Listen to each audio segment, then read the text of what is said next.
त्रिनितांतिस पर्व के बाद 10वें रविवार गिरजा आराधना में आप सबों का स्वागत है। और इस समय हम अपने पवित्र गिरजा आराधना को आरंभ करने से पहले मनों की तैयारी के लिए एक गीत सुनेंगे कोयर दलों की अगुवाई में।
इस समय हम आह्वान वचन पढ़ेंगे। आह्वान वचन भजन संहिता से भजन संख्या 18 और पद संख्या 46। भजन संहिता भजन संख्या 18 पद 46। यहाँ पर परमेश्वर का जीवित वचन यूँ कहता है, यहोवा परमेश्वर जीवित है, मेरी चट्टान धन्य है और मेरी मुक्तिदाता परमेश्वर की बड़ाई हो यहाँ तक। आमीन। हम प्रार्थना करेंगे। हे सर्वशक्तिमान सेनाओं के यहोवा जीवित पिता परमेश्वर, इस समय धन्यवाद देते हैं क्योंकि यह सुंदर समय, सुंदर मौका, सुंदर अवसर तूने हमारे जीवन के लिए जोड़ा है। और इससे पहले कि हम तुझे धन्यवाद, स्तुति, महिमा दे, हम सभी पुनः तेरे हाथों में सौंपे जाते हैं क्योंकि तूने आज अपने पवित्र आराधनालय में उपस्थित होने का अवसर दिया।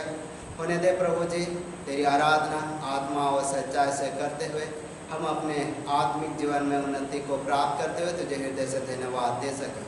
विनती उद्धारकर्ता प्रभु यीशु के नाम से मांगते हैं, दया से सुन, अनुग्रह से ग्रहण कर।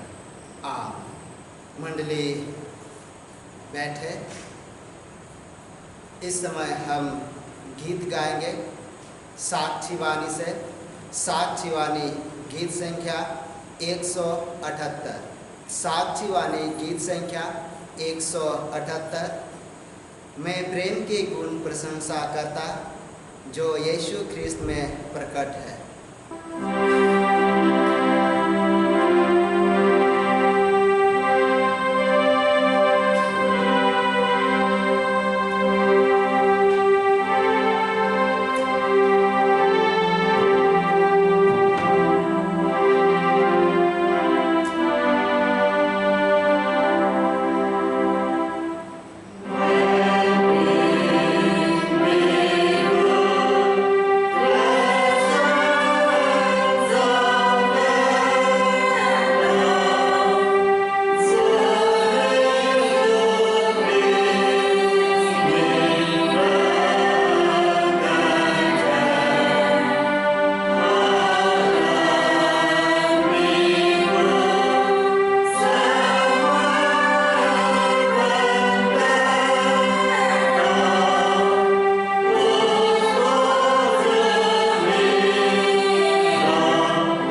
नाम से आमीन।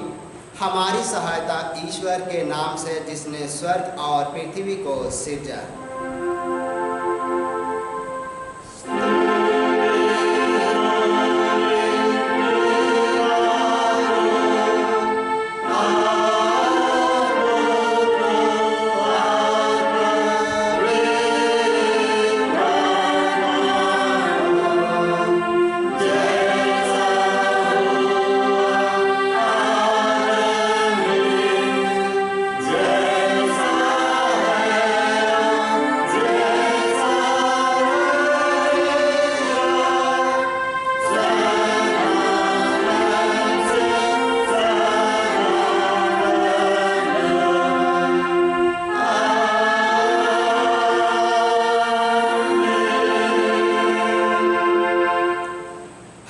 ईश्वर के सामने अपने पापों को दीनता से मान ले। हे सर्वशक्तिमान ईश्वर दयालु पिता, हम दीनता से अपने सब पाप और अपराधों को तेरे सम्मुख मान लेते हैं। तू अपने प्रिय पुत्र हमारे प्रभु यीशु ख्रिस्ट के कारण हम पर दया दृष्टि कर और हमारे सब पापों को क्षमा कर। आमीन।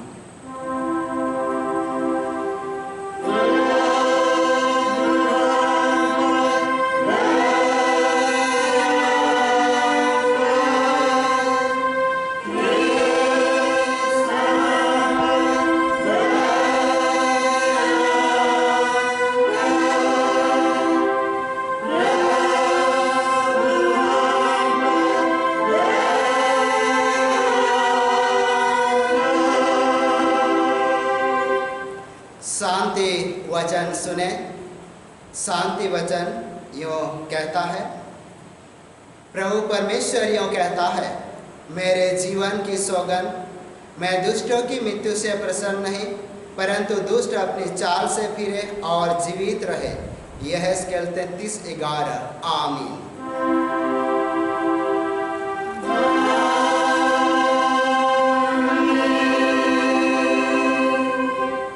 मंडली उठे, सबसे ऊंचे स्थान में ईश्वर का गुणानुवाद हो।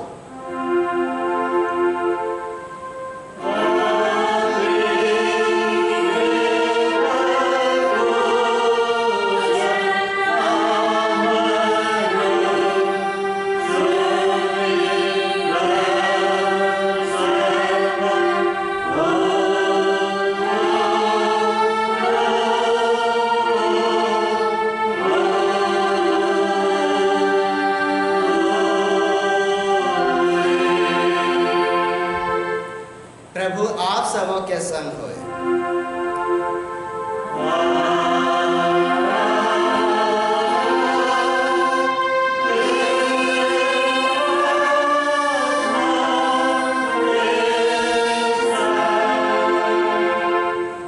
हम प्रार्थना करेंगे। हे सर्वशक्तिमान ईश्वर दयालु पिता, हम तेरा धन्य मानते हैं कि तू अपने पुत्र यीशु ख्रिस्ट के द्वारा पाप क्षमा और अनंत जीवन की वाचा दी है। हम तेरी इसी दया के कारण विनती करते हैं कि अपने पवित्र आत्मा के द्वारा हमारे मनों में सच विश्वास और दृढ़ आशा उत्पन्न करके संभाल कि हम इस समय के दुख में धीरज होकर मृत्यु की घड़ी में कुशल के साथ संसार से विदा हो सके और हमारे प्रभु यीशु ख्रिस्ट के पुण्य प्रताप से स्वर्ग राज में प्रवेश कर सदा के लिए परम सुख के भागी हो, जिससे हम युगानुयुग तेरी स्तुति और महिमा करते रहे। आमीन।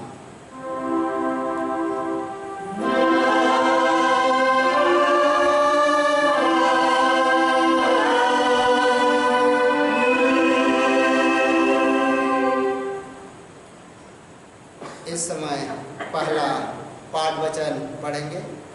पहला पाठ वचन प्रेरितों के कामों का वर्णन, अध्याय 20 पद 17 से लेकर आगे 38 तक।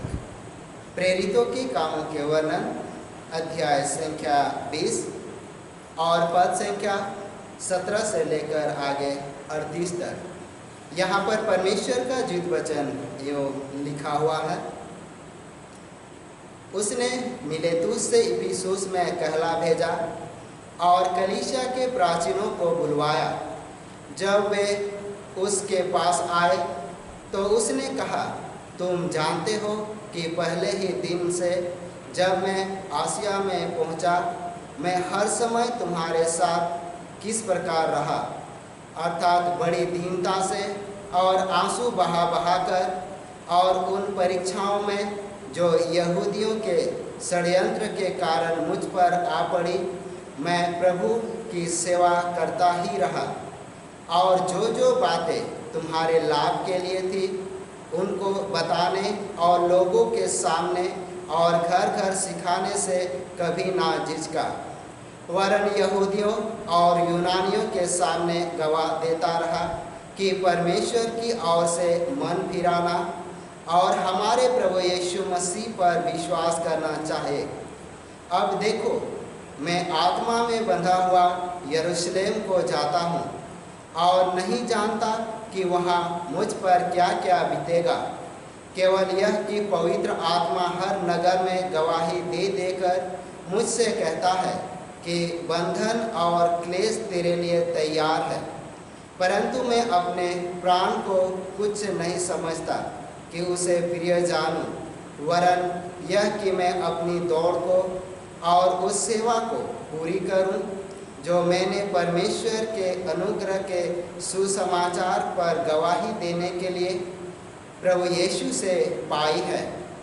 अब देखो, मैं जानता हूँ कि तुम सब जितने मैं परमेश्वर के राज्य का प्रचार करता फिरा, मेरा मुँह फिर ना देखोगे। इसलिए मैं आज के दिन तुमसे गवाही देकर कहता हूँ कि मैं सबके लहू से निर्दोष हूँ, क्योंकि मैं परमेश्वर के सारे अभिप्राय को तुम्हें पूरी रीति से बताने से ना झिझका। इसलिए अपनी और पूरे झुंड की चौकसी करो, जिसमें पवित्र आत्मा ने तुम्हें अध्यक्ष ठहराया है कि तुम परमेश्वर की कलीसिया की रखवाली करो, जिसे उसने अपने लहू से मोल लिया है। मैं जानता हूँ कि मेरे जाने के बाद फाड़ने वाले भेड़िए तुम में आएंगे, जो झुंड को ना छोड़ेंगे। तुम्हारे ही बीच में से ऐसे भी मनुष्य उठेंगे जो चेले को अपने पीछे खींच लेने को टेढ़ी मेढ़ी बातें कहेंगे। इसलिए जागते रहो और स्मरण करो कि मैंने 3 वर्ष तक रात दिन आंसू बहा बहा कर हर एक को चेतावनी देना ना छोड़ा, और अब मैं तुम्हें परमेश्वर को और उसके अनुग्रह के वचन को सौंप देता हूँ, जो तुम्हारी उन्नति कर सकता है और सब पवित्र किए गए लोगों में साझी करके मीरास दे सकता है। मैंने किसी के चांदी, सोने या कपड़े का लालच नहीं किया। तुम आप ही जानते हो कि इन्हीं हाथों ने मेरी और मेरे साथियों की आवश्यकता पूरी की। मैंने तुम्हें सब कुछ करके सिखाया कि इस रीति से परिश्रम करते हुए निर्बलों को संभालना और प्रभु यीशु के वचन स्मरण रखना आवश्यक है, जो उसने आप ही कहा है, लेने से देना धन्य है। यह कहकर उसने घुटने टेके और उन सब के साथ प्रार्थना की। तब वे सब बहुत रोए और पौलुस के गले लिपटकर उसे चूमने लगे। वे विशेषकर इस बात से शौकी थे जो उसने कही थी कि तुम मेरा मुंह फिर ना देखोगे। तब उन्होंने उसे जहाज तक पहुंचाया। यहाँ तक आमीन। तेरा धन्यवाद होए हे क्रिस्ट यीशु। हालेलुया।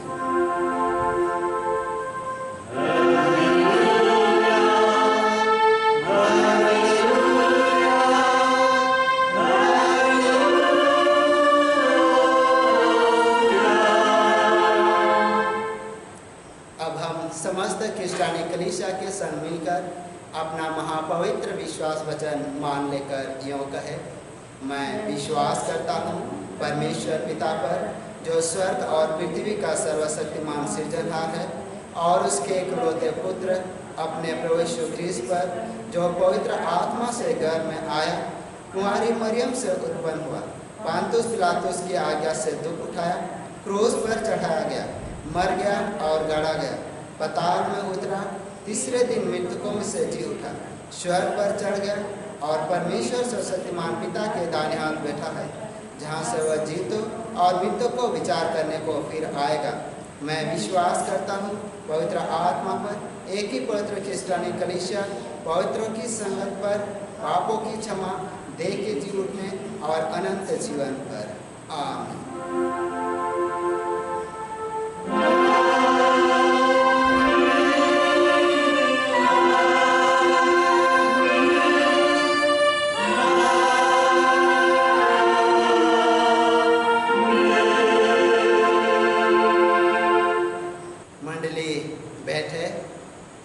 आराधना के लगातार में दूसरी गीत गाएंगे साक्षी वाणी से।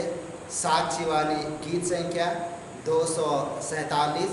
साक्षी वाणी गीत संख्या 247। प्रभु का दर्शन पाके भाई लग जा सेवा में। Amen.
पिता ईश्वर और प्रभु यीशु ख्रिस्ट की ओर से अनुग्रह और शांति मिले, आमीन। आइए हम प्रार्थना करें। हे सर्वशक्तिमान सनातन ईश्वर दयालु पिता, इस समय हृदय से धन्यवाद देते हैं सुंदर अवसर और सुंदर मौका के लिए। हाँ प्रभु जी, तू अपना प्रेम, अपना अनुग्रह हमारे जीवन पर बनाए रखता है और इस समय पिता परमेश्वर, हम तेरे पवित्र वचन को अपने लोगों के सम्मुख रखना चाहते हैं और इस समय हे पवित्र आत्मा, तू सामर्थ्य अगुवाई दे ताकि यह वचन हमारे जीवन में अधिकार से बसने पाए और उसके द्वारा हम नित्य तेरे प्रेम में बने रहते हुए तुझे हृदय से धन्यवाद दे सके। इस समय तू हमारे मन, दिल और आत्मा को खोल और साथ ही साथ हे प्रभु यीशु, तू अपने नियंत्रण में ले ताकि हमारा यह जो जीवन है तेरे निकट, तेरे वचनों पर बने रहते हुए आशीष और अनुग्रह का विषय वस्तु होने पाए। विनती हे परमपिता, हमारे उद्धारकर्ता प्रभु यीशु के नाम से मांगते हैं, दया से सुन, अनुग्रह से ग्रहण कर, आमीन। और इस समय हम पवित्र वचन पढ़ेंगे। पवित्र वचन लूका रचित सुसमाचार अध्याय संख्या 19 और पद संख्या 41 से आगे 48 तक। लूका रचित सुसमाचार अध्याय संख्या 19 और पद संख्या 41 से लेकर आगे 48 तक। यहाँ पर परमेश्वर का जीवित वचन यूँ लिखा हुआ है। जब वह निकट आया तो नगर को देखकर उस पर रोया और कहा, क्या ही भला होता कि तू ही इसी दिन में कुशल की बातें जानता, परंतु अब वे तेरी आंखों से छिप गई है, क्योंकि वे दिन तुझ पर आएंगे कि तेरे बैरी मोर्चा बांधकर तुझे घेर लेंगे और चारों ओर से तुझे दबाएंगे और तुझे और तेरे बालकों को जो तुझ में है मिट्टी में मिलाएंगे और तुझ में पत्थर पर पत्थर भी ना छोड़ेंगे, क्योंकि तूने उस अवसर को जब तुझ पर कृपा दृष्टि की गई ना पहचाना। तब वह मंदिर में जाकर बेचने वालों को बाहर निकालने लगा और उनसे कहा, लिखा है, मेरा घर प्रार्थना का घर होगा, परंतु तुमने उसे डाकुओं की खोह बना दिया है। वह प्रतिदिन मंदिर में उपदेश करता था और प्रधान याजक और शास्त्री और लोगों के प्रमुख उसे नष्ट करने का अवसर ढूंढते थे, परंतु कोई उपाय ना निकाल सके कि यह किस प्रकार करे, क्योंकि सब लोग बड़ी चाह से उनकी सुनते थे। यहाँ तक, आमीन। इस समय थोड़ी देर के लिए सभी कोई बैठ जाएंगे। मसीह यीशु में विश्वासियों, जब तक हमारे पास अवसर है, जब तक हमारे पास जीवन है, हम ईश्वर की आराधना, ईश्वर की महिमा और ईश्वर को धन्यवाद देते हैं और यह हमारे जीवन के लिए सचमुच में सौभाग्य का विषय है। और इसीलिए जब हम अपने मसीही जीवन को आगे बढ़ाते हैं, हम अपने विश्वास को आगे बढ़ाते हैं, तो हम पवित्र शास्त्र बाइबल का सहारा लेते हैं और यह बाइबल हमारे लिए मार्गदर्शक है, यह बाइबल हमारे लिए जीवन की रोटी है और यह बाइबल हमें उन सारे चीज़ों से अवगत करता है जिसे हम करना चाहते हैं।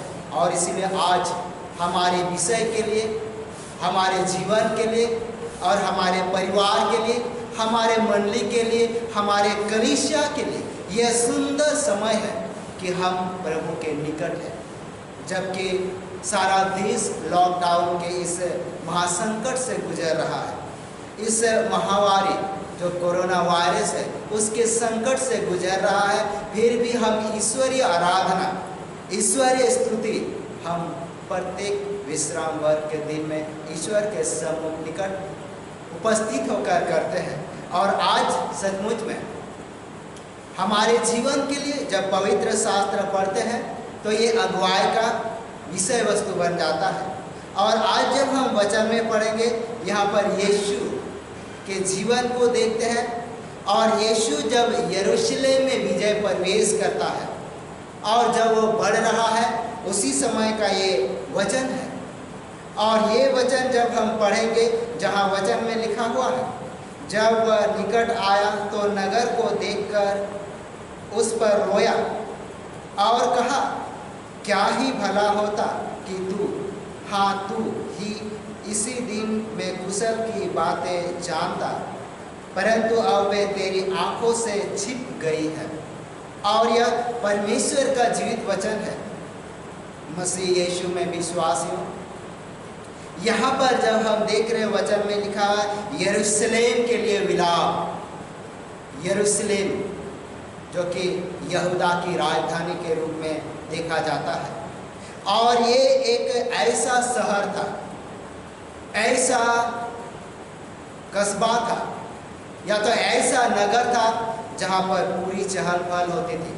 और ये धार्मिक केंद्र का यानी धार्मिक केंद्र बिंदु का मुख्य स्थान है।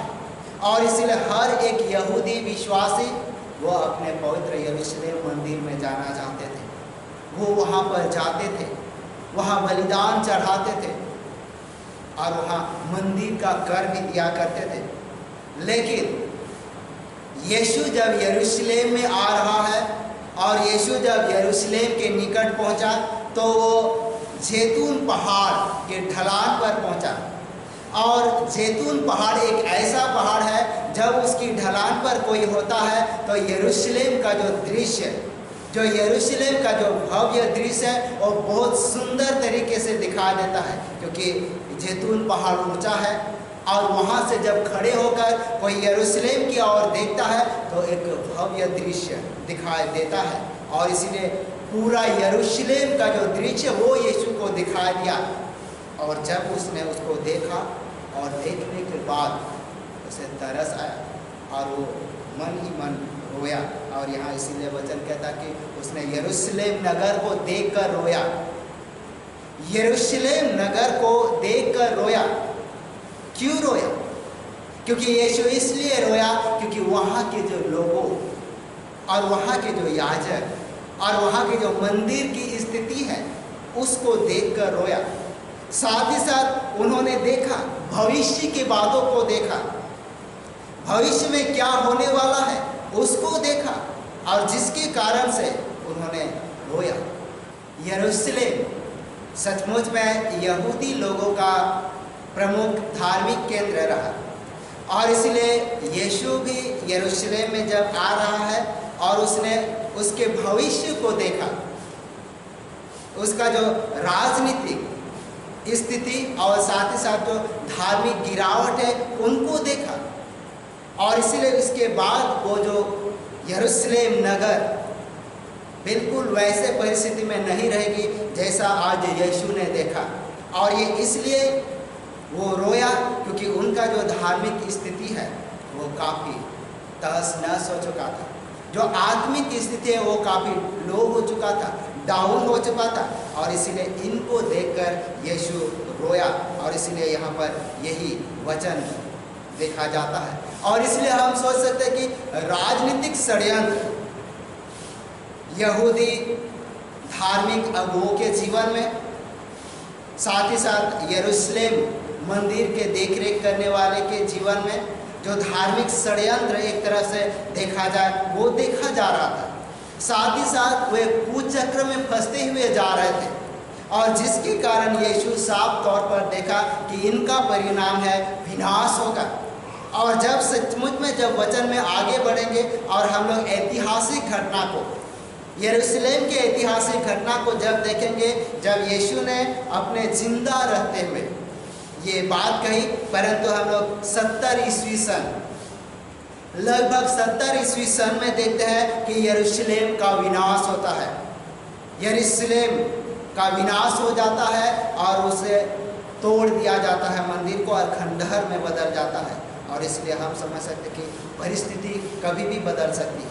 और इसलिए अपने आत्मिक जीवन को बचाए रखना बहुत जरूरी है। और इसलिए वहाँ के विषय में कहा, जिसको हम लूका रचित सुसमाचार अध्याय संख्या 19 और पद संख्या 44 में पाते हैं, या तो हम 43 से आगे पढ़ेंगे तो वहाँ बिल्कुल यही वचन साफ साफ तौर पर कहा। और वहाँ पर एक विशेष बात उन्होंने कहा। यहाँ विशेष बात यह है, वचन कहता है, क्योंकि तूने उस अवसर को जब तुझ पर कृपा दृष्टि की गई ना पहचाना। अवसर मौका, समय जब ईश्वर की ओर से आता है, जब हम उसे नहीं पहचानते हैं तो ये दोबारा नहीं मिलता। और इसीलिए बिल्कुल यरूशलेम के निवासी और यरूशलेम मंदिर के जितने कर्ता धर्ता थे उनके जीवन के लिए भी ये अवसर था। और इसीलिए यीशु आगे हम देखेंगे जब वो यरूशलेम मंदिर में आता है, यरूशलेम मंदिर में प्रवेश करता है तो वो मंदिर को शुद्धिकरण करता है। शुद्धिकरण, क्योंकि मंदिर में कई ऐसे ऐसे बातें हैं जहाँ अपवित्रता दिखाई देती थी। लोग अपने जीवन में शांति प्राप्त करने के लिए मंदिर आते थे, क्योंकि हर एक जगह लूटमार है, हर एक जगह दंगा फसाद है, हर एक जगह चोरी चकारी है, हर एक जगह कुकर्म के काम है। परंतु लोग एक जगह आशा करते हैं, वह है धार्मिक केंद्र।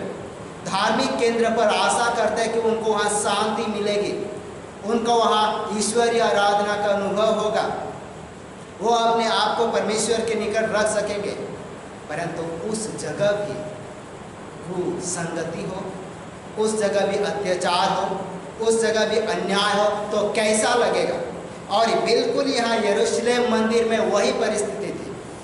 जब यीशु आया और यीशु ने आकर देखा कि जो मंदिर है, जो परमेश्वर का भवन है, वो आराधना का भवन होना चाहिए, वो प्रभु का भवन होना चाहिए, परंतु वहाँ व्यापारियों का ढेर बना हुआ, वहाँ एक बाजार लग गया है और उस बाजार में भी कई प्रकार के अन्याय के काम किए जाते हैं। और जब हम देखते हैं कि लोग बड़ी श्रद्धा के साथ, बड़ी आस्था के साथ, बड़े विश्वास के साथ, बड़े भरोसे के साथ जब मंदिर आते हैं तो वो क्या करते हैं, अपना कर मंदिर में अर्पित करते हैं, या तो वो बलिदान चढ़ाते हैं। और यहाँ जब कर देने की बात आती है तो कर जब दिया जाता है तो उसके लिए भी कुछ विशेष वस्तु तय किया गया था, एक सिक्का। और उस सिक्का, क्योंकि लोग अपने अपने जगह से सिक्का लाते थे, परंतु उस सिक्के को मंदिर में ग्रहण नहीं किया जाता था, उसके लिए उसे सिक्का बदलना पड़ता था। और एक व्यक्ति को जब वो सिक्का बदलता था तो 2 सिक्के के बजाय मंदिर का 1 सिक्का मिलता था। और उस तरह से वहाँ सिक्के में भी कई प्रकार के परिवर्तन देखा जाता था। और ये तो यही एक ऐसा अन्याय था और इस पर लूटमार होता था। और इसलिए इसके विषय में इस चीज़ को देखकर यीशु रोया। और जब हम वचन को आगे पढ़ेंगे, यहाँ लूका रचित सुसमाचार उतना स्पष्ट दृष्टि से नहीं वर्णन करता है, परंतु जब हम मत्ती रचित सुसमाचार अध्याय संख्या 21 और पद संख्या 12 से आगे पढ़ेंगे तो उन्होंने बहुत विस्तार पूर्वक इनका जिक्र किया है, इनका वर्णन किया है। वहाँ पर हम देखेंगे कि शराबों की चौकी, यानी लेन देन करने वाले, उसके चौकी को यीशु ने उलट दिया। और ये भी इसलिए उलट दिया क्योंकि वो जो मुद्रा का लेन देन करते थे उसमें गलत रीति से किया करता था। और इसीलिए जब हम मंदिर पर चढ़ाए जाने वाला कर, चुकाए जाने वाला कर के बात को हम लोग देखेंगे, और वो भी बहुत अधिक था। एक मजदूर का 2 दिन के मजदूरी के लगभग था, उसे चढ़ाने के लिए वहाँ पर किया जाता था। और यहाँ मुद्रा तो हालांकि यरूशलेम में चाहे यूनानी मुद्रा हो, चाहे रोमन मुद्रा हो, चाहे सोर नगर की हो, चाहे सीरिया देश की हो, चाहे मिस्र की मुद्रा क्यों ना, सभी चलते थे, परंतु उनको बदलना पड़ता था जो मंदिर में बनाया जाता था या तो मंदिर के लिए जो नियुक्त किया गया था। और इसीलिए इस पर भी कई प्रकार के, जो एक तरह से हम लोग आम भाषा में धांधली कहते हैं, उस चीज़ को लाया गया था। और यीशु उन चीज़ों को दूर करना चाहता था, यीशु उन चीज़ों को शुद्ध करना चाहता था और पवित्र करना चाहता था, क्योंकि लोगों के जीवन में जो गरीब है, जो कंगाल है, जो दुखियारी है, जो अनाथ है, उनके जीवन में एक प्रकार का भार था। और इसलिए वो चाहता था कि सच्चे मन से आराधक आए और आराधना करे। और इसके बाद जब आगे हम ये देखेंगे, यहाँ पशु पक्षी बेचना, मंदिर में बलिदान चढ़ाने के लिए या तो पशु खरीदते थे या तो पक्षी खरीदते थे। और लोगों के जीवन को जब देखेंगे, वो अपने गांव से, अपने घर से, या तो अपना भी पाला पोसा गया पशु को लाते थे, परंतु मंदिर में ऐसी प्रथा उन्होंने लागू किया था कि बाहर से लाए हुए पशु को मंदिर पर नहीं चढ़ाया जाता था, क्योंकि पशु को जांचने के लिए जो शुद्ध हो, जो अच्छा हो, ऐसे जांचने के लिए अधिकारी को नियुक्त किया गया था। और वो अधिकारी देखते थे कि मंदिर के प्रांगण से उसे खरीदा गया है कि नहीं। अगर उन्होंने अपने घर से लाया है या तो बाहर से खरीदा है, तो वो किसी न किसी रीति से उस पशु पर दोष निकालते थे और दोष रहित पशु को बलि के लिए चढ़ाया जाता था। और इसीलिए क्या करते थे, उसे स्वीकार नहीं करते थे। और इसीलिए ये जो आम जनता थे, भक्त थे, वो यरूशलेम में जाते थे और अपने भेड़ को या तो अपने पशु पक्षी को बेच लेते थे कम दाम में, और ज़्यादा दाम में यरूशलेम के जो मंदिर के आंगन है वहाँ से वो खरीद लेते थे।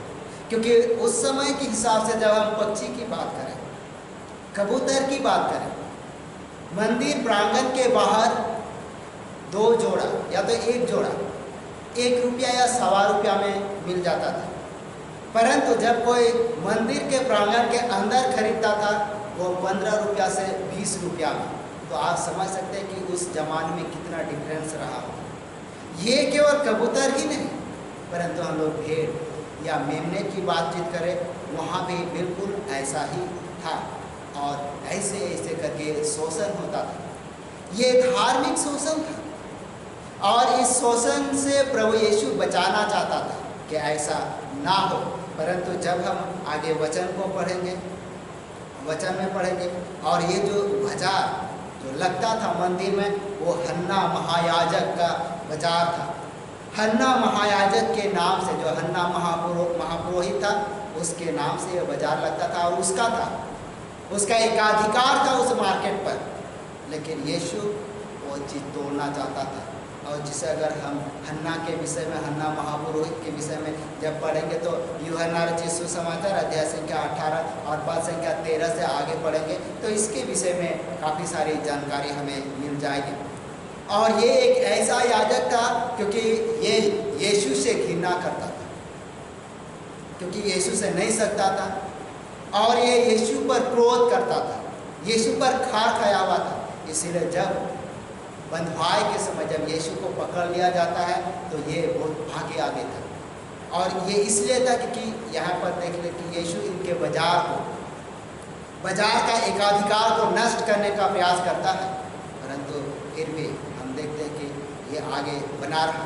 परंतु इससे अगर हम लोग देखते हैं कि इस प्रकार का जो धार्मिक वातावरण था उससे देखकर यीशु रोया। और इसीलिए चाहे गरीब स्त्री के जीवन को देखें, लाचार स्त्री के जीवन को देखें या तो गरीब दुखिया के जीवन को देखें, क्योंकि वो जब वहाँ जाएंगे तो कैसे खरीदेंगे बहुत अधिक दामों में।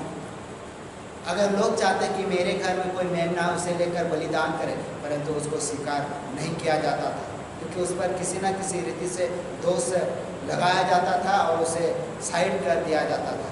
और इस प्रकार के कामों को देखकर यीशु सचमुच में क्रोधित हुआ था और इसलिए उसने चौकी को उलट दिया था।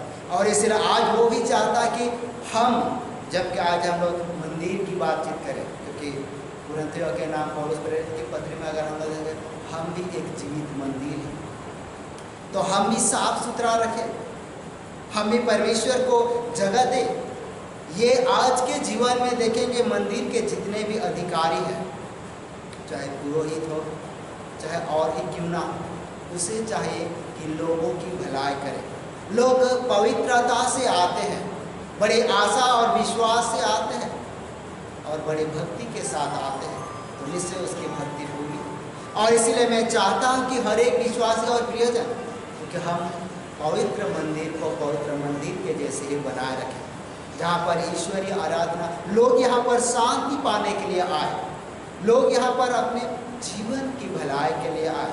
क्योंकि यहाँ पर जब हम आगे जब पहला पाठ वचन में पढ़ेंगे, वहाँ पौलुस जब प्रभु के शुभ संदेश को बांटता है, प्रभु ने और प्रभु के सारे शुभ संदेश को उन्होंने अपने जान हथेली पर लेकर प्रचार किया। और जब प्रभु यीशु को देखते हैं आज यहाँ पर, वो भी अपने जान को हथेली में लेकर वो बड़े साहस के साथ मंदिर को शुद्धिकरण करता है। और इसी प्रकार पौलुस के जीवन को भी देखते हैं और वो अपने लोगों से कहता भी है कि मैं यहाँ से तो जा रहा हूँ, परंतु यरूशलेम जा रहा हूँ और वहाँ से लौट कर आऊँगा कि नहीं, तुम लोगों से मिल सकूँगा कि नहीं। और उस पर सचमुच में बहुत लोगों ने रोया, आप पौलुस को गले लगाए। और इसलिए आज हमारे विषय में हम सुसमाचार प्रचारक हैं, हम प्रभु के शुभ संदेश बांटते हैं, हम भी ऐसे ऐसे परीक्षाओं से गुजरते हैं, परंतु इनको कौन देखता है? केवल प्रभु देखता है। परंतु हम धन्यवाद देते उन सारे लोगों को जो कलीसिया के विषय में सोचते हैं, मंडली के विषय में सोचते हैं। और जबकि आज मैं कह ही देता हूँ, क्योंकि भलाई करना हमारे लिए बहुत बड़ा अवसर है। और इस क्रम में जब हम देखते हैं हमारे कलीसिया Boston evangelical Lutheran church Chitranjan में भी एक व्यक्ति है जो भलाई का काम करता है। उसने बिंदा पाथर मंडली के लिए पहले एक साइकिल दे दिया और इसके बाद अब उन्होंने एक नया सिलाई मशीन खरीद कर उन मंडली को लोगों को दिया और इसके साथ साथ और एक साइकिल रिपेयरिंग करके उन लोगों को देना चाहता है। और इसका नाम तो आप सभी जानते हैं और ये शुभ चिंतक है। आप लोग खोजिए वो कौन है, उसे धन्यवाद दीजिए। या तो अपील करता हूँ आप लोग भी ऐसे ऐसे कामों में अपना मुट्ठी खोलिए, अपने हाथों को बढ़ाइए, तो परमेश्वर आपको कभी घटी होने नहीं देगा। तो निश्चय इस वचन के माध्यम से परमेश्वर हमारे के जीवन की अगुवाई करे। आइए हम प्रार्थना करें। हे सर्वशक्तिमान सनातन ईश्वर दयालु पिता, इस समय हृदय से धन्यवाद देते हैं तेरे उस महान प्रेम और महान अनुग्रह के लिए जो तूने हमारे जीवन के लिए प्रकट किया है। हाँ पिता परमेश्वर, तू चाहता है कि हम तेरे निकट रहें, तू चाहता है कि हम दिल खोलकर तेरी आराधना करें, तू चाहता है कि हम दिल से सेवा करें और तू चाहता है कि हम तेरे निकट आकर तुझे स्तुति और धन्यवाद दें। हाँ पिता, इसमें सारी बातों को तेरे हाथ में सौंपते हैं, तूने प्रत्येक के हृदय को चलाया है। इसमें सारी प्रार्थना और निवेदन प्रभु यीशु के नाम से मांगते हैं, दया से सुन अनुग्रह से करें।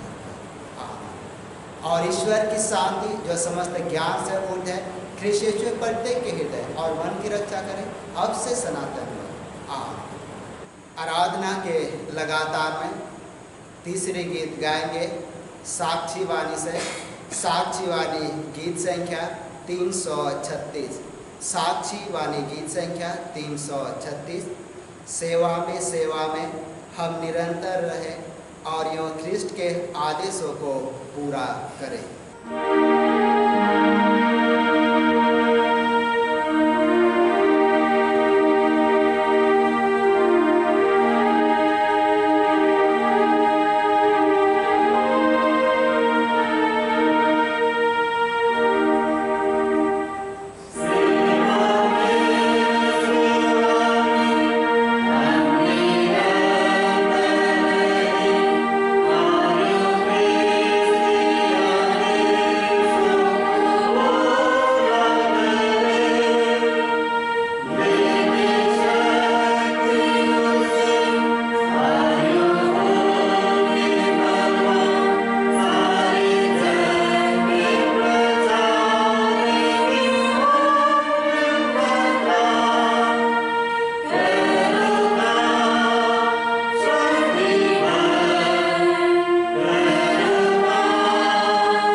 यहोवा को धन्य कर, और जो कुछ मुझ में है वह उसके पवित्र नाम को धन्य कहे। हे मेरे मन, यहोवा को धन्य कर और उसके किसी उपकार को ना भूलना। वही तो तेरे सारे अधर्म को क्षमा करता है और सारे रोगों से चंगा करता है। आमीन। हम प्रार्थना करेंगे। हे सर्वशक्तिमान सनातन ईश्वर दयालु पिता और है उद्धार करता प्रभु यीशु और अगुवाई करने वाला पवित्र आत्मा, इस समय हृदय से धन्यवाद देते हैं पिता परमेश्वर, क्योंकि तूने महान अनुग्रह और अपने आशीष और अपने सुरक्षा हम सब ख्रिस्त विश्वासियों के जीवन में बनाए रखा है। और पिता परमेश्वर, जबकि हर एक विश्वासी परिवार के जीवन में तूने विभिन्न प्रकार के आश्चर्य कर्मों को किया है और विभिन्न प्रकार के दान और वरदान से परिपूर्ण किया है, साथ ही तूने आशीषित भी किया है। और इस समय पिता परमेश्वर, वो हर एक व्यक्ति तुझे हृदय से धन्यवाद देना चाहते हैं।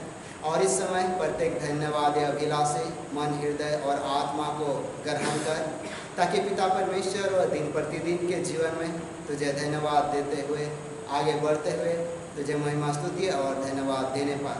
हाँ प्रभु जी, साथ ही उनको भी तेरे हाथ में सौंप देते हैं जिनको तूने बीमारी से चंगा किया है, और उनको भी तेरे हाथ में सौंप देते हैं जिनको तूने अपने कार्य क्षेत्र में अब तक भला, चंगा और स्वस्थ जीवन दिया है। साथ ही उनको भी तेरे हाथ में सौंप देते हैं जिनकी तूने अगुवाई किया है और कुशलतापूर्वक उन्होंने सफलता पाया है।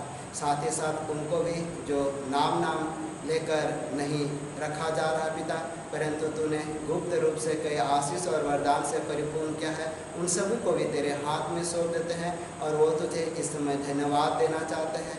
हाँ पिता परमेश्वर, प्रत्येक धन्यवाद अभिलाषी को तेरे हाथ में सौंप देते हैं, अब से लेकर सदा तक तो अगुवाई कर। विनती उद्धार करता प्रभु यीशु के नाम से मांगते हैं, दया से सुन, अनुग्रह से ग्रहण कर। आमीन।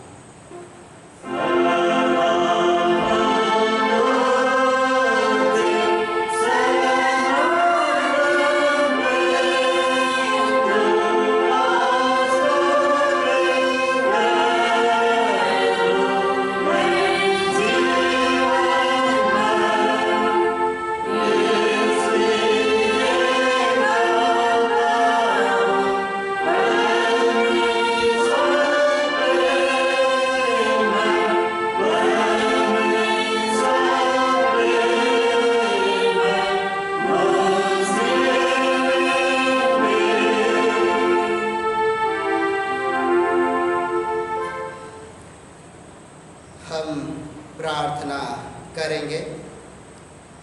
हे प्रभु स्वर्गवासी पिता, हम तेरी विनती करते हैं, अपनी क्रिस्टानी कलीसिया और उसके सारे सेवकों की अगुवाई कर कि वे तेरे वचन के निर्मल उपदेश में ठहरे, जिससे सच विश्वास और प्रेम हम में बढ़े और दिखाया जाए।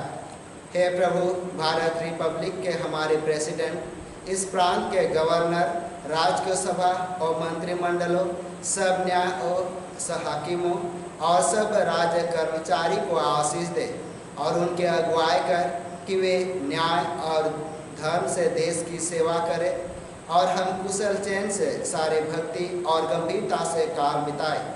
हमारे कलीसिया, सेंट्रल काउंसिल, डायोसिस काउंसिल, कलीसिया के अन्य मंडली सभाओं को आशीष दे कि वे इस मंडली को तेरे पवित्र इच्छा के अनुसार चलाएं।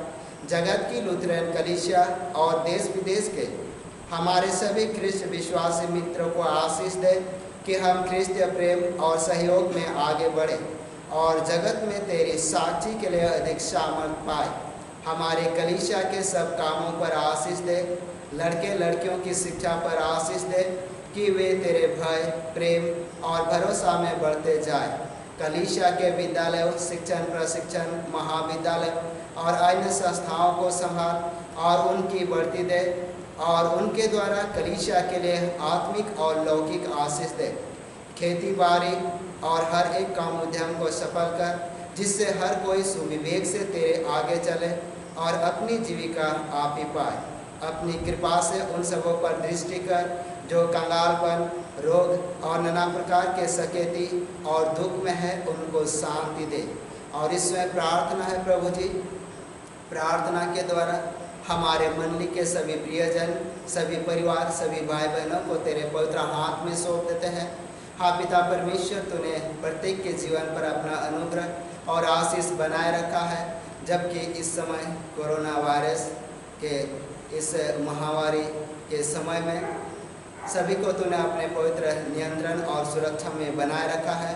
साथ ही साथ प्रभु जी, आज विशेष रूप से प्रार्थना है और प्रार्थना करते हैं क्योंकि ये जो अगस्त महीना है, 9 अगस्त को विश्व आदिवासी दिवस मनाया जाता है। होने दे पिता परमेश्वर, तूने हर एक आदिवासी को संभाले रखा है और उनको हर एक परिस्थिति में अगुवाई दिया है। होने दे पिता परमेश्वर, इस झारखंड के भूभाग में भी, इस पश्चिम बंगाल के भूभाग में भी बहुत सारे आदिवासी हैं। हाँ प्रभु जी, तू उनके जीवन के अगुवाई कर और तू उनके जीवन को अपना पवित्र सुरक्षा दे, ताकि वो भी तेरे पवित्र आराधना स्तुति करते हुए तुझे हृदय से धन्यवाद दे सके। साथ ही साथ उनको भी तेरे हाथ में सौंप देते हैं जो प्रभु जी तेरी ओर अपने आँखों को उठाते हैं। हाँ पिता परमेश्वर, वो सुख में चाहे दुख में हो, परंतु तू उनके साथ होकर उनके जीवन को अपने पवित्र महिमा के निमित्त तैयार करता है। होने दे पिता परमेश्वर, सब पर तेरा अनुग्रह और आशीष बना रहे।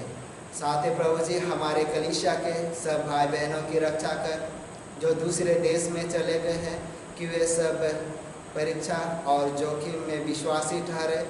हम उनके लिए भी तेरी विनती करते हैं। जो मंडली से निकाले गए व उलट हुए हैं, उन पर दया कर कि वे सच्चे पश्चाताप से तेरी ओर फिरे। सब मनुष्य का त्राणी ठहर और उन पर जो अंधियारे में बैठे हैं, मुक्ति का उजाला प्रकाश कर। हमको अपश्चातापी मृत्यु से बचा और अंत में अपने प्रिय पुत्र हमारे प्रभु यीशु ख्रिस्ट के द्वारा स्वर्ग राज में ग्रहण कर। आमीन। हम प्रभु की प्रार्थना से प्रार्थना करेंगे। हे हमारे पिता, तू जो स्वर्ग में है, तेरा नाम पवित्र किया जाए, तेरा राज आए, तेरी इच्छा जैसे स्वर्ग में वैसे पृथ्वी पर भी हो। हमारे प्रतिदिन की रोटी आज हमको दे और हमारे अपराधों को क्षमा कर, जैसे हमने अपने अपराधियों को क्षमा करते हैं। और हमको परीक्षा में मत डाल, परंतु बुराई से छुड़ा, क्योंकि राज और पराक्रम और महात्म सदा तेरी ही है। आमीन।